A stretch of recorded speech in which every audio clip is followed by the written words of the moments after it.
तुम भगवान को क्यों ढूंढते हो? क्या तुम इतने खो गए हो कि खुद को भी भूल बैठे हो? ये एक सरल प्रश्न है, पर उत्तर सरल नहीं है, क्योंकि उत्तर तुम नहीं देना चाहते, तुम सिर्फ भरोसा करना चाहते हो। तुम्हें सत्य नहीं चाहिए, तुम्हें दिलासा चाहिए। तुम मंदिर जाते हो, मस्जिद झुकते हो, चर्च में मोमबत्ती जलाते हो, पर क्या कभी भीतर गए हो? क्या कभी खुद से भी पूछा, मैं क्यों खोज रहा हूं? आज हम उसी प्रश्न को खोलेंगे। भगवान की जरूरत क्यों महसूस होती है? क्या वह सच में है या हमारी ही बनाई एक कल्पना है?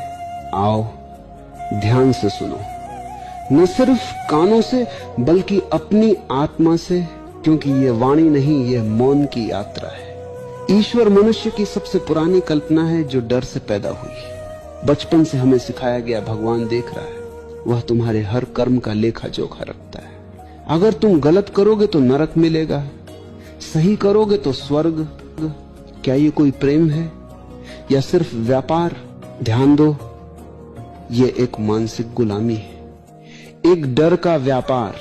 तुम्हारे माँ बाप ने डराया, गुरु ने डराया, धर्म ने डराया, और अब तुम उसी डर से झुके हो भगवान के नाम पर। सच तो यह है, तुम्हें भगवान नहीं चाहिए था, तुम्हें सुरक्षा चाहिए थी, तुम्हें सहारा चाहिए था, तुम्हें कोई ऐसा चाहिए था जो तुम्हारी जिम्मेदारी उठा ले। जब तुम अकेले होते हो तो तुम्हें भगवान याद आता है। जब सब ठीक होता है, नौकरी, पैसा, रिश्ते, तब तुम मस्त हो, पर जैसे ही जमीन हिलती है तब तुम मंदिर भागते हो। ध्यान से देखो, ये प्रेम नहीं है, ये उपयोग है। भगवान तुम्हारे लिए एक सहारा बन गया है, एक मानसिक बैसाखी। और मैं कहता हूं, तुम्हें सहारे की जरूरत नहीं है, तुम्हें सजगता की जरूरत है। सहारे से आदमी कभी खड़ा नहीं होता, वो हमेशा झुका रहता है, गुलाम रहता है। तो वह मत करो, यह पाप है, वह पुण्य है, पर धर्म खुद ही नहीं जानता कि ईश्वर क्या है। धर्म सिर्फ शब्दों से भरा है, किताबों से लदा है। किसी ने उपनिषद पढ़ा, किसी ने कुरान, पर किसी ने खुद को नहीं पढ़ा। और जब तक तुम अपने भीतर नहीं झांकते, तब तक भगवान का कोई अर्थ नहीं है, क्योंकि भगवान कोई शब्द नहीं है, वह एक मौन की अवस्था है।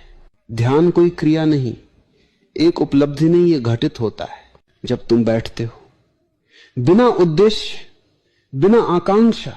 तब धीरे धीरे विचार थमने लगते हैं, तब भीतर से एक नीरवता उठती है, और वही नीरवता है भगवान। नहीं, कोई मूर्ति नहीं, कोई नाम नहीं, कोई धर्म नहीं, वह बस एक अनुभव है। जब तुम्हें लगता है मैं नहीं हूं, वही ईश्वर है।